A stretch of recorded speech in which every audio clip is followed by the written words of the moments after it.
مردوں کے لیے اگر نائٹ فال والا ایشو ہو جائے، احتلام ہو جائے روزے کی حالت میں، تو کیا اس کا روزہ ٹوٹ جائے گا؟ نہیں، اس کا روزہ نہیں ٹوٹے گا، کیونکہ یہ تو اس کے اختیار میں نہیں ہے، لہذا نائٹ فال کے کیس میں روزہ نہیں ٹوٹتا۔ مسئلہ نمبر 6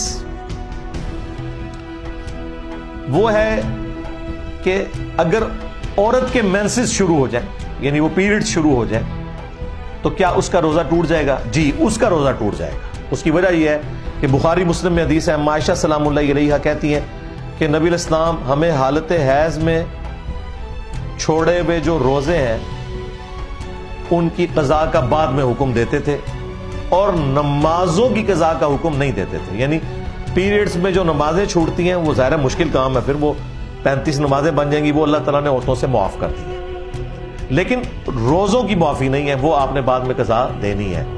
لہذا اگر غروب آفتاب سے 1 منٹ پہلے بھی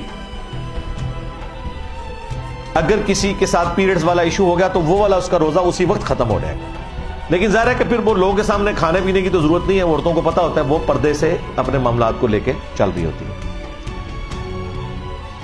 مسئلہ نمبر 7، کیا جنوبی شخص جس پہ غسل فرض ہو وہ روزہ رکھ سکتا ہے؟ بالکل رکھ سکتا ہے۔ بخاری اور مسلم دونوں میں حدیث ہے، اما عائشہ سلام اللہ علیہا کہتی ہیں کہ نبی علیہ السلام حالت جنابت میں ہوتے تھے، احتلام کی وجہ سے نہیں، کسی اور وجہ سے، وہ انہوں نے پردے میں بات کی میاں بیوی کے تعلق کے پوائنٹ آف ویو سے، تو نبی علیہ السلام روزہ رکھ لیا کرتے تھے اور پھر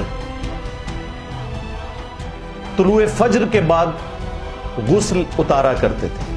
یعنی آپ اگر اٹھے ہیں سپوز 4:45 بجے اور آپ کو پتا ہے 5:10 پہ ختم ساری ہے، اگر میں غسل کرنے گیا تو میری ساری رہ جائے گی، تو کوئی ضرورت نہیں غسل کرنے کی، تسلی سے سحری کریں، اس کے بعد آپ غسل اتاریں۔ جنبی شخص روزہ رکھ سکتا ہے۔ اسی میں وہ امپلائڈ ہو گیا مسئلہ جو میں نے پہلے بیان کیا تھا کہ اگر کوئی شخص جنبی ہے تو جنبی ہونا اس کے روزے کو نہیں توڑے گا، کیونکہ جنبی جب روزہ رکھ سکتا ہے اور روزے کے دوران کوئی جنبی ہو گیا ہے نائٹ فال کی وجہ سے، تو پھر اس کا روزہ نہیں ٹوٹے گا۔ البتہ اگر کوئی جان بوجھ کے ایسا معاملہ کرتا ہے، خواہ وہ ازدواجی تعلق کا ہو یا کوئی انفیئر مینز کو یوز کرے، میں وہ انورٹڈ کامز میں ایک ذرا پردے میں گفتگو کر رہا ہوں، دونوں صورتوں میں اس کا روزہ پھر چلا جائے گا، سیدھی سی بات ہے۔ مسئلہ نمبر 8، روزہ کن کاموں سے ٹوٹتا ہے؟ یہ تو کچھ ہم نے ڈسکس کر لیے، انہیں سم اپ کر لیں۔ نمبر 1، جان بوجھ کر کھانے پینے سے روزہ ٹوٹ جائے گا۔ نمبر 2، جان بوجھ کر میاں بیوی کا تعلق قائم کرنا، وہ روزہ توڑ دے گا۔ اور نمبر 3، وہ اسپیسیفکلی عورتوں کے لیے ہے کہ جب ان کے پیریڈ شروع ہوں گے آٹومیٹکلی ان کا وہ روزہ ٹوٹ جائے گا، لیکن وہ روزہ بعد میں قضا کریں گے، یہ وہ گناہ والے زمرے میں نہیں آئے گا۔ اور نمبر 4،